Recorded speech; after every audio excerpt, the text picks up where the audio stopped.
Good day to everyone. My research paper is about on family and community leadership, Familia's reception of Ephesians chapter 5 verses 22 to 33.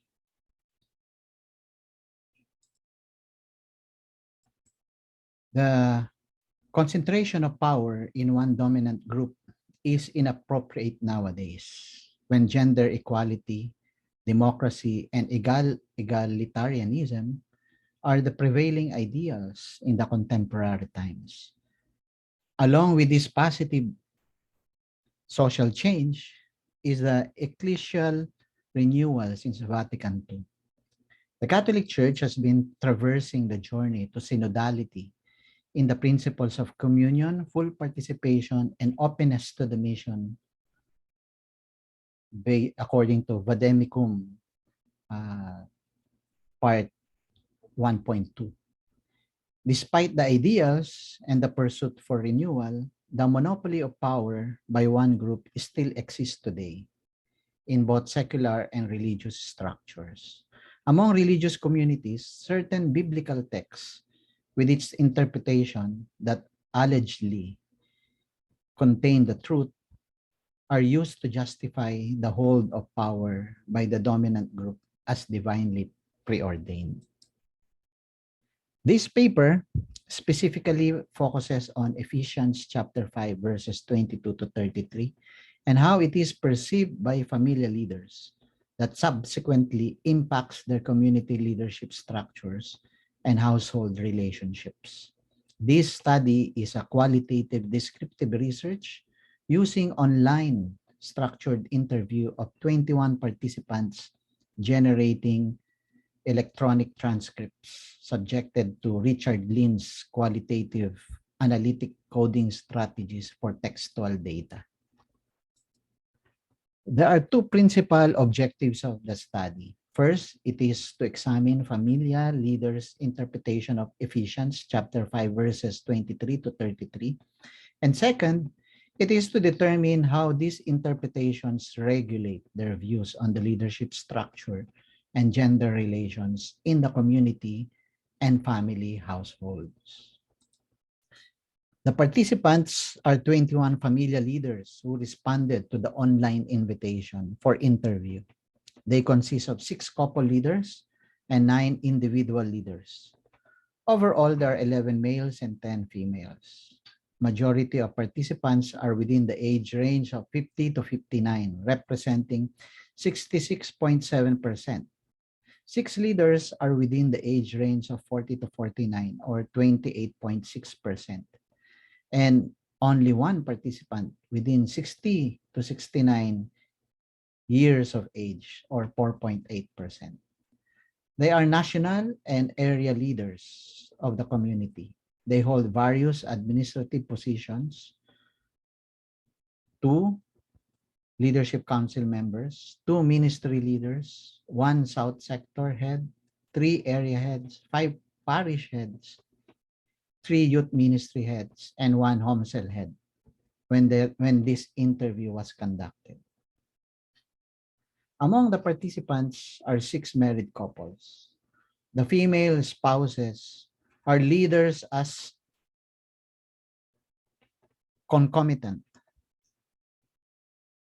of the headship of husbands in various ministries in the community. The online interview through Google Forms applications automatically generated electronic copies of interview transcripts. These transcripts are the data sources for analysis. It involves the procedure of coding and classifying in order to answer the research questions. In this method, coding is about the researcher going into the process of reading, interpretation, and reflection to get the underlying concepts or meanings of the textual data. Then the meanings are classified based on interrelations and connections to form the code. A code is typifying a data segment with one or several catchwords, aiming to make the dataset searchable, manageable, interpretable, and manipulable. This analytic strategy is useful to identify relevant themes and patterns in the transcripts by examining the ideas about the Ephesians chapter 5 verses 22 to 33, as well as individuals' experiences about community leaderships and family relations. The data analysis leads to the depiction of the experience and understanding that was present across this group of familia leaders. From there, the researcher establishes familia's reception of Ephesians 5, chapter 22, verse 33, and its implications to community and family relations. The gathered data consists of answers from structured or directive interview stated in Google Forms, corresponding link sent to email chat groups, Facebook, and other forms of social media platform to as many familia leaders it can reach as far as Davao province. The interview consists of the following probing questions, as you can see on the screen. Researchers' examination of interview transcript yielded specific underlying concepts that illustrate participants' perception about the text. These concepts are coded into three clusters. First, the literal views. Second, complementarity views. And third, egalitarian views. The literal views have two tracks or sub-themes categorized into absolute male lead headship and the limited female leadership. The sequence of this section presents the underlying concepts first, then followed by the specific sub-themes. When referring to the participants, the sample acronyms of FP1 and MP5 and the like will be used for female participants 1 and male participants 5, respectively, and so on and so forth, to identify the 21 participants of this study while preserving their anonymity.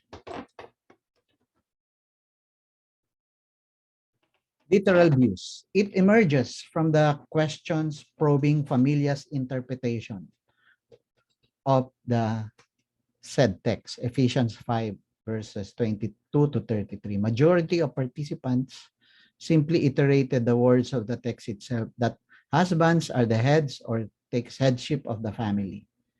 They describe this role in varied ways, such as the one who leads the flock, pastoral leaders, father who governs, provides, and protects. Likewise, the participants use a variety of words to describe his wife's role as the one who submits, supports, and helps. Female participant 16 illustrates this wife's role succinctly using Tagalog words katuwang or kaagapay, which means helpmate or helper. Female participant 21 uses the anatomical makeup of the neck supporting the head as analogy for the typical role of wives for their husbands. Some invoke the image of Christ as the head of the church as the model of husband-wife relationship. Some pronouncement affirm the literal understanding, as male participant 13 interprets this verse as it is interpreted in our faith. Male participant 18 and male participant 20 say, husbands being the head is in accordance with and consistent with the verses, and it is being observed because of the willingness to follow what's written. Consequential to the majority's literal view, the structure in the participants' households do exhibit headships reciting in husbands and the wife as helpmate. Male participant 1 claims, while the husband is the head, both spouses should work together in raising a Christ-centered family. Female participant 2 supports this by saying, the same thing happens in our family. My husband is the head of our family, and he's usually the one deciding while I'm here to support him. Such sentiment is shared by male participant 4 and female participant 7, who essentially believe that the husband is the head and the decision maker, who has the accountability for the family. The wives, regardless of the stature or roles in the workplaces or society, is the helpmate in the ultimate mission to bring the family to heaven. In the familia community setup, female participant 2 and female participant 5 opine similarly that husbands lead the groups while wives help and assist their husbands in pastoring their members or in doing the tasks they are given to fulfill. Male participant 14 describes succinctly the impact of the literal view. This will bring order across the whole community and will strengthen the pastoral leadership starting from the family. He adds, for my family, it avoids conflicts and helps us make decisions faster and execute plans as a team. Complementarity views, there is one participant who view the text differently. Male participant 11 believes familia's interpretation is that husband and wife should practice mutual submission to each other. When they get married, they become one flesh.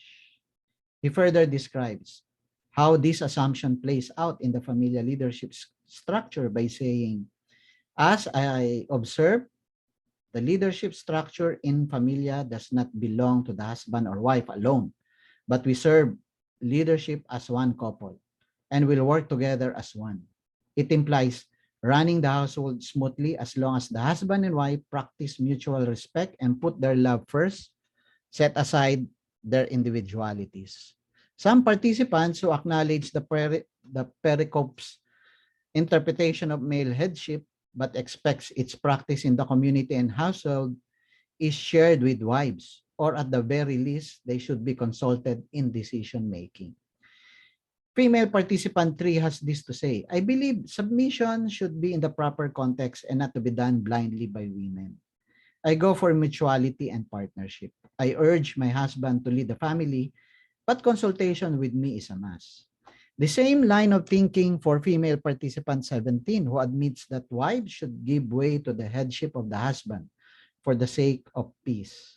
But the wives can reason out if there is serious consequences to the husband's decisions.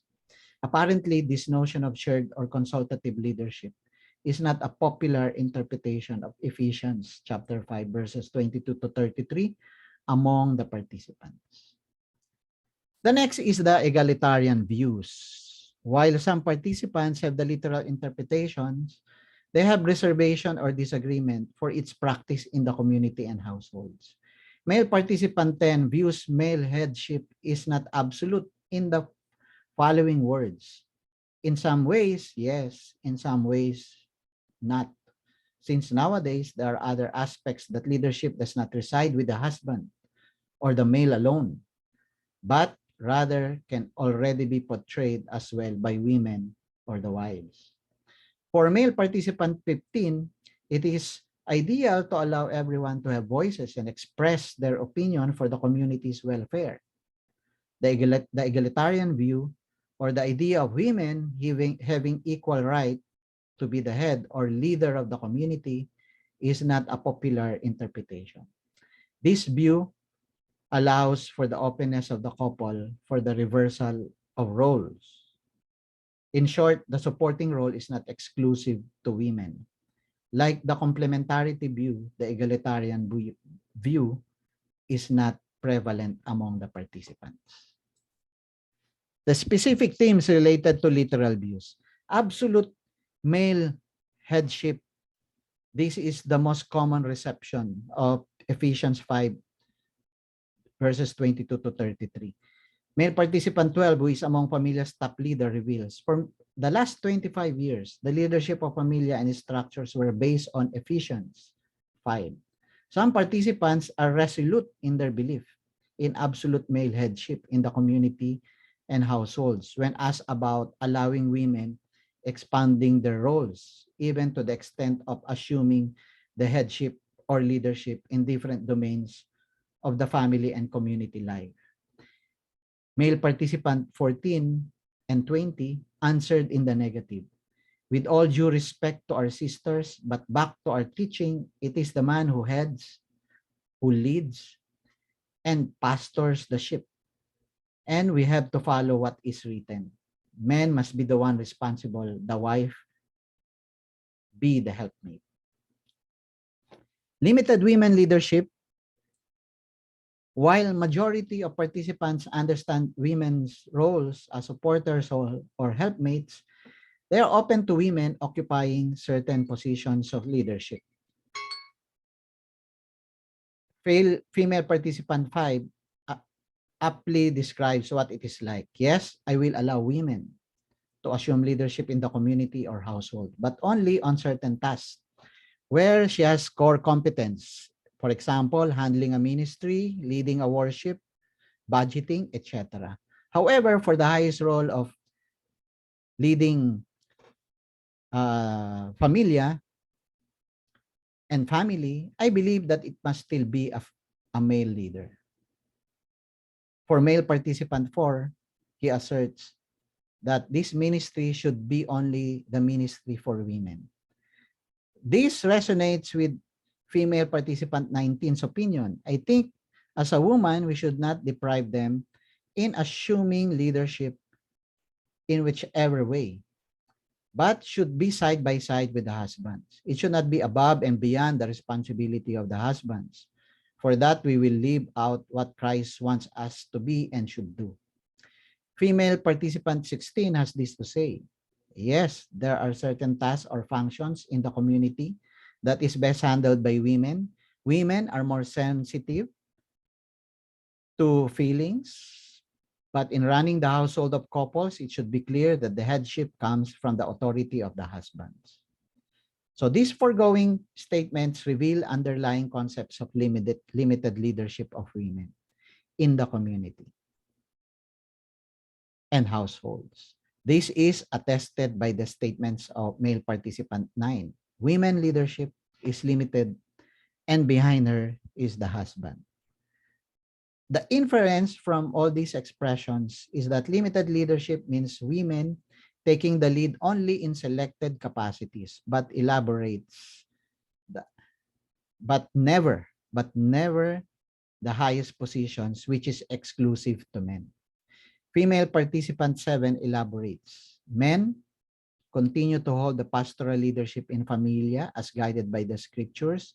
And at the same time, familia recognizes the important role of women in the work of evangelization. Women being naturally nurturing and encouraging, having keen attention to details, ability to strike personal conversation easily, etc., are recognized to be effective tools for both pastoral caring and evangelization. Overall, the reception of familial leadership who participated in this study lie on a wide spectrum from literal to complementarity to egalitarian views. 90% of them perceive the pericope in the literal views. Some of these 90% believe in absolute male headship or limited women leadership as a mere concession. Around 21% out of 90% are open to revisit or modify the practice of male headship at all times to adapt to the changing time. They are open to the complementarity view that male headship are practiced in the spirit of mutual, shared, and consultative manner. They are likewise open to egalitarian view that posits equal rights and equal opportunities for leadership regardless of gender. There are only 10% of the participants who understood the pericope on these two views. The skewed results of the survey questionnaire towards the literal views connote gender equality and women empowerment exists in limited extent and varying degrees in familia community leadership structures, as well as in marriage and household relations. It seems evident the culture in the larger community is the microcosm of the families it constitutes. In the same vein, family culture is the microcosm of the larger community.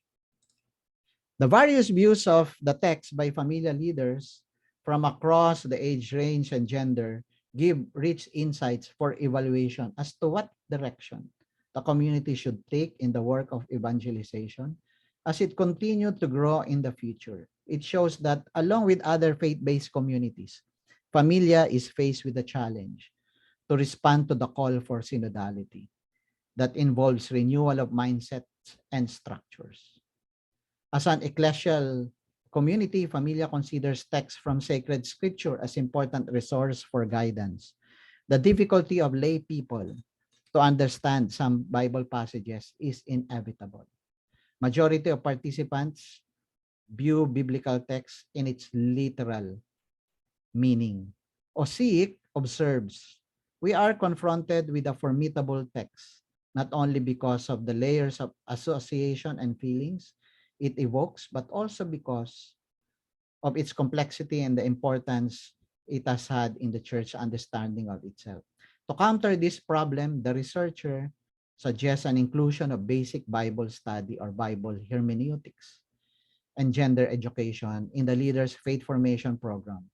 Such knowledge and skills are not exclusive to religious education and clergy, religious educators and clergy, but a valuable tool even to lay leaders who pastor sa community as they journey together to building God's reign in the world.